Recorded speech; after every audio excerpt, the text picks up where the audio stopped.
We have been telling you since 2007 and 8 that literally we have fake news operations in this country, liberal, mainstream, to destroy Trump media. They have a vendetta, and they're showing it every day. Their number one goal is to damage and destroy the president you elected, and clearly by any means necessary. And spreading fake news helps them to do this. Now, we've been saying since 2008, journalism in America is dead. But what is happening now is far worse, more destructive, more than anything we could have imagined. This is now outright propaganda every day. For example, on Friday, fake news CNN, they go wall to wall, breathless reporting on a story. It turns out to be a big fat lie. Now, the Clinton News Network falsely claimed that Donald Trump Jr. received an email on September the 4th, 2016, that gave him special access to hacked DNC emails that were later released by WikiLeaks. Unfortunately, the report, as usual, completely wrong. Here's the truth.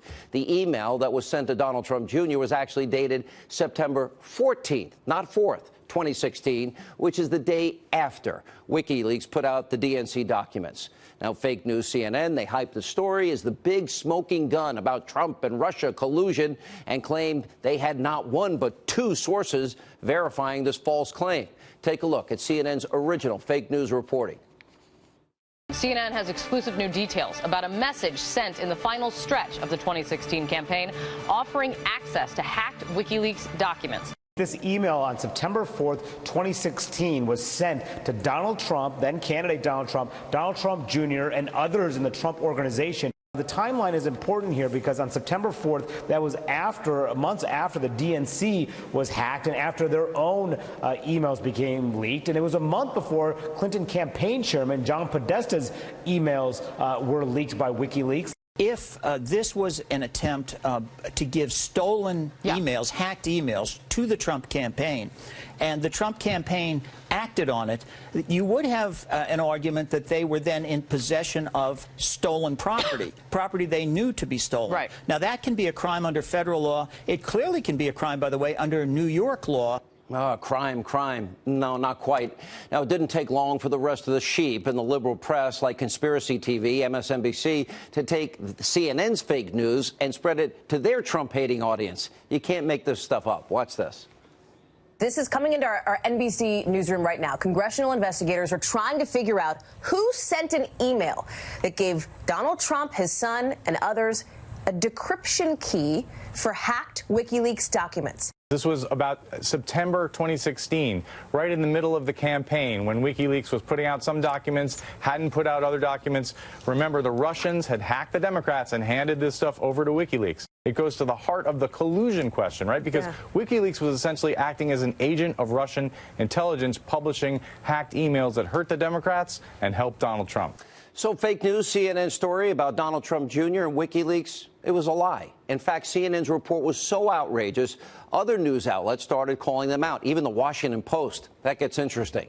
Now, CNN was caught red-handed. They were forced to correct the record. Now, keep in mind, this is the same CNN. They use the motto, facts first. So we have a question tonight for the head of CNN, the chief of fake news, Jeff Zucker. Jeff, are you proud of your network? By the way, not the first time this year. Do facts come first, Jeff Zucker? When your network repeatedly tries to smear and slander the president with outright lies, you have become nothing but an extension of the DNC. And I have to tell you, that Donald Jr. story was devoid of facts. And after being humiliated on Friday, Zucker then sent his stenographer, Humpty Dumpty, Brian Stelter, to try and clean up this whole mess. Now, instead of profusely apologizing, like he should have, Humpty Dumpty tried to use his network's complete and utter fake news failure to attack President Trump. That's a nice way to try and fix it. Watch this. With ABC's suspension of Ross still in the headlines, I asked CNN if there would be disciplinary action against Raju or his co-writer, Jeremy Herb. A spokeswoman said no, because the reporters followed CNN's standards process, which means that the anonymous sources they were using for the story were vetted and okayed ahead of time. Now, the sources had been reliable in the past, but they were not this time. On Friday night, President Trump seized on the recent corrections at a rally in Florida. Look, reporters, journalists make mistakes. Our record as journalists in covering this Trump story and the Russian story is pretty good, especially compared to the record of Donald Trump and his serial lying. Now, he is a bitter partisan. Now, it's even pathetic by fake CNN standards. Now, earlier today, the White House press secretary, Sarah Sanders, absolutely schooled. This is a one-on-one on how to be a press secretary. CNN's very aggressive and opinionated and biased Jim Costa after he tried to defend the network's false reporting. Watch this. And I would just say, Sarah, that journalists make honest mistakes, and that doesn't make them fake news. But the question that when journalists make honest mistakes, they should own up to them. Sometimes, and a lot of times you don't. But there's a difference. There's a very big. I'm sorry, I'm not finished. There's a very big difference between making honest mistakes and purposefully misleading the American people. Something that happens regularly. You can't say I'm not done. You cannot say. You cannot say that it's an honest mistake when you're purposely putting out information that you know to be false. Now, fake news CNN isn't alone in spreading lies and fake news aimed at hurting the president. A Washington Post reporter was forced to apologize this weekend after tweeting out this highly misleading photo about the crowd size at President Trump's rally on Friday. Turns out that image that you see right there, that was taken well before President Trump ever stepped on the stage. And President Trump responded to that fake news report by tweeting out photos during his speech that showed a packed house and writing, quote, "Oh, very different."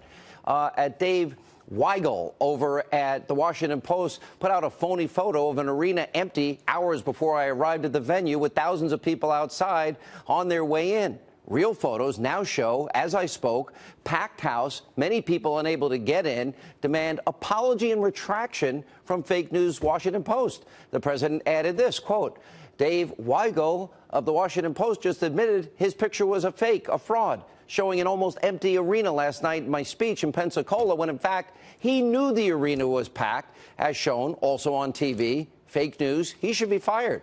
Now, that photo is the perfect example of how the Destroy Trump media, the biased media in this country, attempts to embarrass, delegitimize this president over insignificant, superfluous things at every turn. And just like in other examples, this one blew up in the fake news media's faces because the truth eventually, hopefully, does come out. And because President Trump, he refuses to sit back and let the media spread lies day in and day out. But for the press in this country, nothing is too small and too petty. They will literally attempt to use anything and everything to attack the president. Take a look at this headline from the New York Times this weekend. Quote, "Inside Trump's hour-by-hour battle for self-preservation." Now, the Times, the so-called investigative reporting over there, includes explosive information like the president has up to 12 Diet Cokes a day. That's pretty laughable. It's right up there with CNN's 2 scoops of ice cream for him, but only 1 for his guests. Now, the other bombshell fact from the New York Times report claims that President Trump watches up to 8 hours of television a day. Now, President Trump rightfully blasted the paper by tweeting, quote, "Another false story, this time in the failing New York Times, that I watch 4 to 8 hours of television a day. Wrong.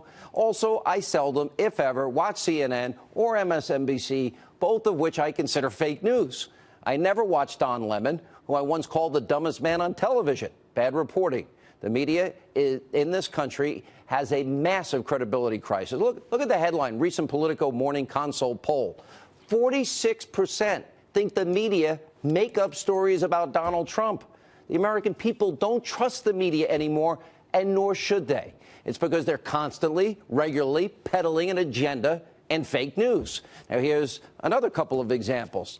Now, last week, both Bloomberg and Reuters, they ran wild with that story, claiming that the special counsel, Robert Mueller's team, had subpoenaed President Trump and his family's bank records from Deutsche Bank. Now, President Trump's legal team, they shot down those rumors, and eventually Bloomberg and Reuters had to admit they were wrong yet again and issue corrections. And if you think that's bad, there's, of course, last week, ABC News' Brian Ross. Well, he takes the crown for pushing fake news because earlier this month, Ross claimed that General Michael Flynn was prepared to testify that candidate Trump ordered him to contact the Russians. Take a look. The this certainly would seem to suggest that Michael Flynn had a fair amount of information to offer the special counsel in return. That's right, George. He has promised full cooperation to the Mueller team. He's prepared to testify, we are told by a confidant, against President Trump, against members of the Trump family, and others in the White House. He is prepared to testify that President Trump, as a candidate, Donald Trump, directed him to make contact with the Russians, which contradicts all that Donald Trump has said at this point. Then hours later, Brian Ross was forced to admit that he was completely wrong, and he attempted to correct the record yet again.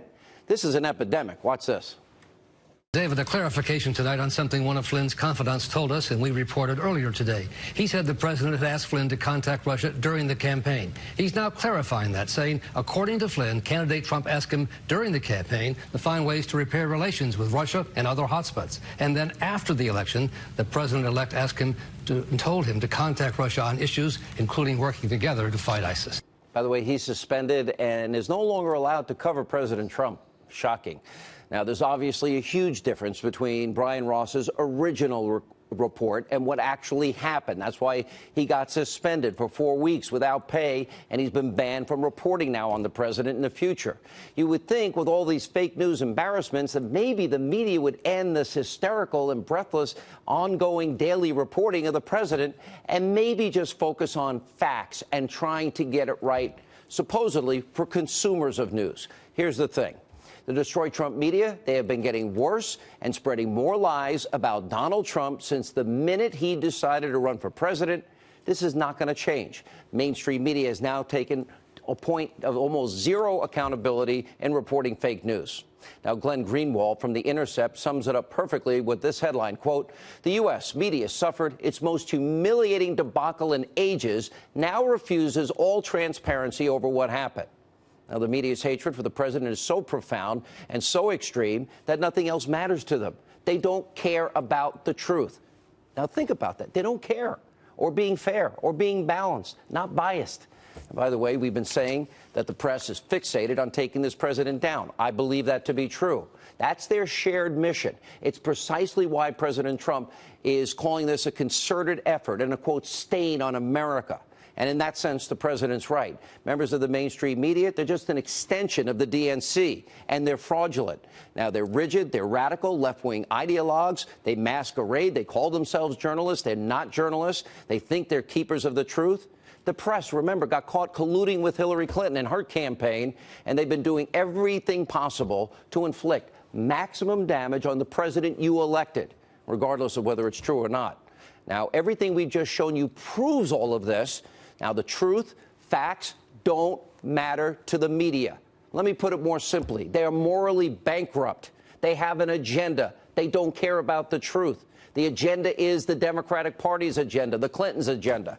And as a result, the press has now created a massive informational crisis in this country.